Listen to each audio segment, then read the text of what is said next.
kita akan melewati krisis. Tetapi krisis tenang saja karena ada Kristus yang jaga kita. Saya udah gak tahu pendeta rumah tangga saya mesti diapain. Saya udah gak tahu anak-anak saya mesti diapain. Aduh, saya udah gak tahu pendeta masa muda saya mesti diapain. Tapi saya percaya Roh akan membantu kita. Ada yang bilang, pendeta saya ini kan monyet. Dalam hati saya kok bangga jadi monyet. Istri saya ular. Ya, monyet kan begini. Ular kan begini. Bagaimana dia bisa kawin? Ribet ini. Kadangkala ada 999 berkat Tuhan. Dan kemudian ada satu masalah. Kita fokus pada masalah dan tidak lihat 999 berkat Tuhan.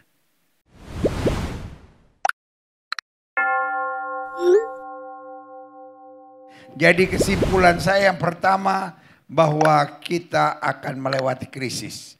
Tetapi krisis tenang saja karena ada Kristus yang jaga kita. Sama-sama bilang yang jaga saya adalah Kristus. Sama-sama yang bilang yang jaga saya adalah Kristus. Tadi yang Pak Daud sampaikan sangat luar biasa. Karena sebelum beliau bicara tentang krisis, bicara tentang apapun, beliau bicara tentang menyatunya. Sama-sama bilang menyatunya. Menyatunya kita dengan pencipta. Dan itulah Roh Kudus. Makanya Yesus bilang, terlebih baik aku pergi. Kenapa? Karena Yesus tahu akhir zaman adalah masa yang sukar. Sama-sama bilang akhir zaman adalah masa yang sukar. Dan Alkitab bilang, kalau aku pergi, aku memberi seorang penolong lain. Kenapa lebih baik? Karena Yesus terpisah dengan kita. Tetapi Roh Kudus ada di dalam kita. Sama-sama bilang Roh Kudus ada di dalam kita. Dan kalau kita ikuti pernyataan yang disampaikan oleh Pak Daud, asik saudara-saudara.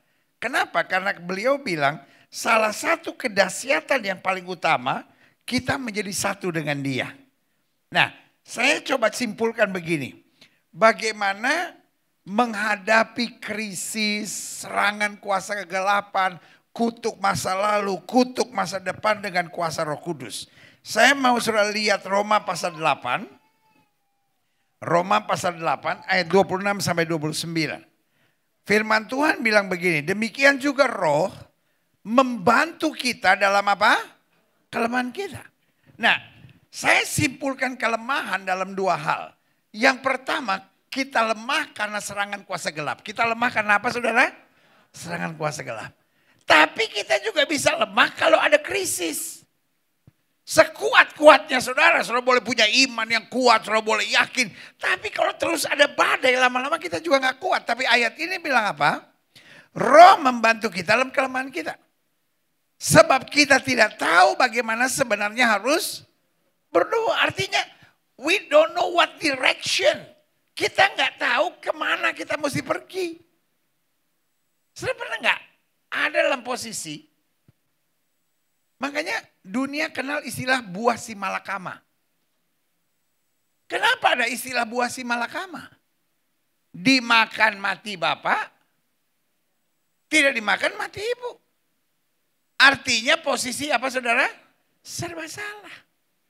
Saudara pernah dengar ada film judulnya gini nggak? Maju kena, mundur kena. Kenapa ada istilah maju kena, mundur kena?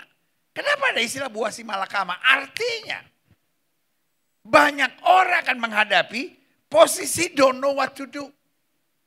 Dan kalau kita nggak tahu mau buat apa, doa aja kita nggak tahu apa yang kita mau doain. Betul nggak saudara? Alkitab bilang Roh yang membantu kita. Kenapa perlu Roh Tuhan menjadi satu dengan Roh kita? Supaya dalam kelemahan kita tetap kuat. Tadi kita sudah belajar, orang bisa lemah karena krisis. Orang bisa lemah karena serangan kuasa kegelapan. Lanjut. Dan Allah yang menyelidiki hati nurani mengetahui maksud roh itu. Yaitu bahwa ia sesuai dengan kehendak Allah berdoa untuk orang-orang kudus. Ayat 27, ayat 28. Kita tahu sekarang bahwa Allah turut bekerja dalam segala sesuatu untuk mendatangkan kebaikan bagi mereka yang mengasihi dia. Yaitu bagi mereka yang terpanggil sesuai dengan rencana Allah. Ayat 29. Sebab semua orang yang dipilih dari semula, mereka juga apa? Ditentukan dari semula untuk menjadi serupa dengan gambar anaknya, supaya ia anaknya itu menjadi Yang sulung di antara banyak saudara. Nah, saya simpulkan begini, klik. Mengapa di akhir zaman, di tengah krisis dan serangan kuasa kegelapan, kita butuh Roh Kudus? Saya simpulkan ada 5 hal. Yang pertama, karena Roh membantu kita pada saat kita tidak tahu mesti bertindak apa. Di saat seperti itu banyak orang stres. Di saat seperti itu banyak orang nekat. Dan saya khawatir ada saudara-saudara yang malam hari ini, sore hari ini datang ke gereja dan betul-betul gak tahu mesti buat apa. Aduh, saya udah gak tahu pendeta rumah tangga saya mesti diapain. Saya udah gak tahu anak-anak saya mesti diapain. Aduh, saya udah gak tahu pendeta masa muda saya mesti diapain. Tapi saya percaya Roh akan membantu kita. Sama-sama bilang Roh Tuhan yang akan menolong saya. Makanya anak Tuhan tidak pernah stres. Karena anak Tuhan percaya, waktu saya nggak tahu mesti buat apa, doa saya cuma sederhana. Tuhan, semua pintu yang Tuhan gak suka tutup serapat-rapatnya. Dan semua pintu yang Tuhan kehendaki buka seluas-luasnya supaya saya tidak melangkah. Amin. Jangan jadi orang yang memaksakan kehendak.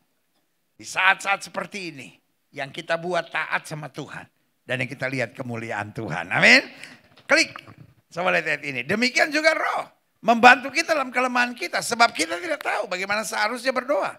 Tapi Roh sendiri yang menuntun kita. Roh sendiri yang mengarahkan kita berdoa untuk kita kepada Allah dengan keluhan-keluhan yang tidak terucapkan. Dengan hal-hal yang kita tidak pahami. Dia arahkan kita pada seluruh kehendak Allah.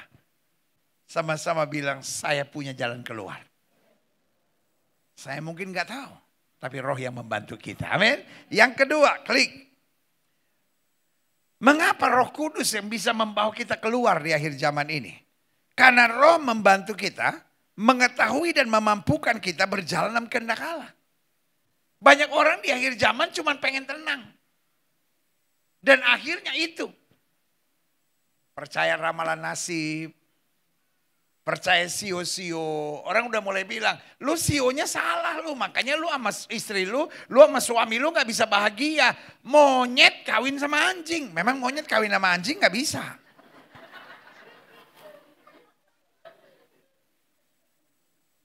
Monyet kawinnya harus sama monyet. Anaknya anak monyet di atas pohon.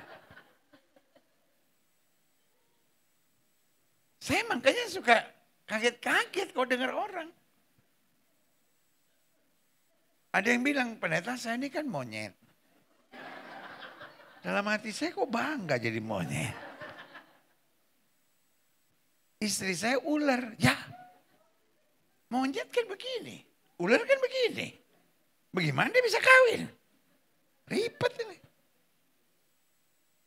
Kenapa banyak orang lari dengan perselingkuhan akhir zaman? Karena orang sekarang cuma pengen tenang. Ngeri gak itu saudara? Aduh pendeta saya sama suami saya ribut terus pendeta. Tapi kalau ketemu teman kantor ini gitu pendeta. Nyaman gitu. Dia bisa menghargai saya gitu. Suami saya kuat. Ada begitu banyak jalan ketenangan palsu yang iblis buat untuk bikin hidup tambah kacau. Orang lari ke narkoba pengen cari apa sih saudara? Tenang. Jalan Tuhan kadang-kala gak tenang. Jalan Tuhan kadang-kala penuh dengan tekanan. Tapi di ujungnya selalu kemenangan dahsyat. Berikan tepuk tangan yang meriah. Coba lihat ayat ini. Dan Allah yang menyelidiki hati nurani mengetahui maksud Roh itu. Bahwa ia sesuai dengan kehendak Allah. Berdoa untuk orang-orang kudus. Kadangkala anak Tuhan harus lewati badai.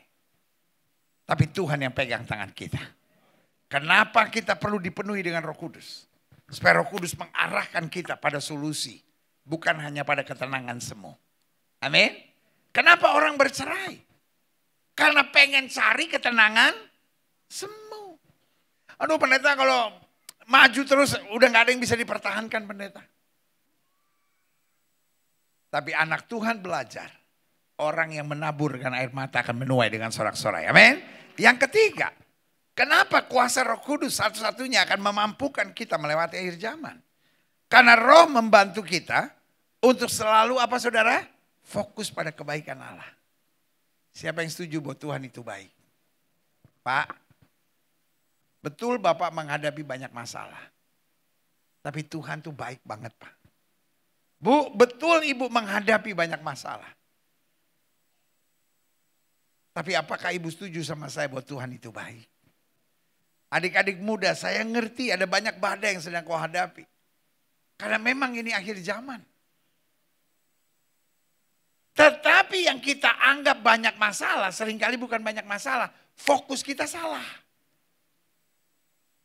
Hidup kan tergantung fokus. Yang setuju sama saya katakan hidup tergantung fokus. Coba lihat ayat ini. Kita tahu sekarang bahwa Allah turut bekerja dalam segala sesuatu untuk mendatangkan kebaikan bagi mereka yang mengasihi Dia.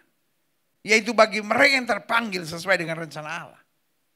Dalam Alkitab ada sebuah cerita tentang seorang raja yang bernama Ahab. Dia siapa saudara? Sama-sama bilang sama saya, Raja Israel. Sebagai raja, he has everything. Sebagai raja dia punya segala-galanya. Satu kali dia melihat dari jendela istana. Dia lihat tanah sebelah dan dia lihat kebun anggur Nabot. Tiba-tiba out of blue. Dia pengen bikin kebun sayur. Bayangkan kebun anggur mau dijadikan kebun sayur. Menurut saudara mana lebih keren? Kebun anggur atau kebun sayur? Otak saudara masih normal. Tapi orang kalau hatinya serakah, bukan soal masuk akal tidak masuk akal. Pokoknya yang saya mau harus jadi. Saya berdoa jemaat Gereja Bethel Indonesia Glow gak ada yang modelnya seperti itu. Hidup kayak begitu capek. Hidup itu berserah aja sama Tuhan. Kalau Tuhan mau semuanya pasti jadi. Tapi kalau Tuhan belum mau, karena Tuhan persiapkan yang lebih baik. Berikan tepuk tangan ya mereka buat Tuhan. Amin. Sampai dia gak bisa tidur. What is his real problem? Masalah sebenarnya itu apa?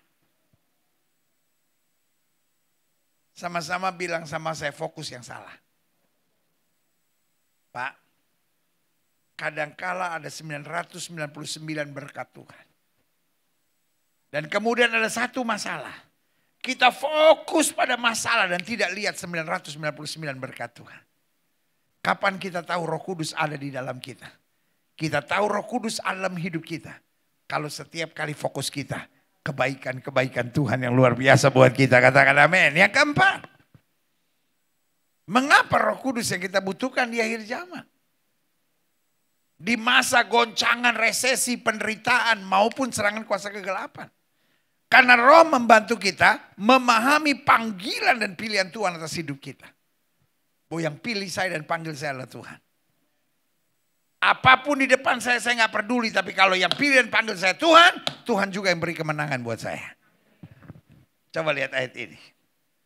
Dalam Roma pasal 2, dalam Roma 8 ayat 29 bagian A dikatakan. Sebab semua orang yang dipilihnya dari semula. Ada masalah, ada badai, ada serangan kuasa kegelapan. Tapi mereka juga ditentukan dari semula untuk menjadi serupa dengan gambar anaknya. Sama-sama bilang sama saya, target Tuhan besar.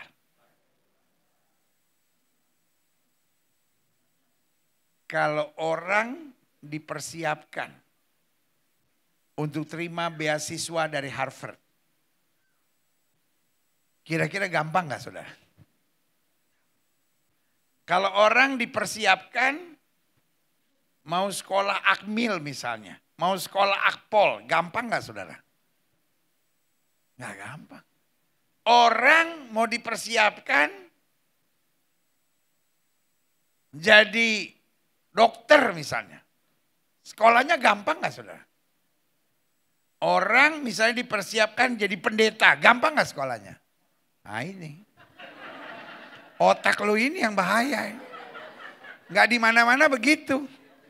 Target menentukan perjuangan.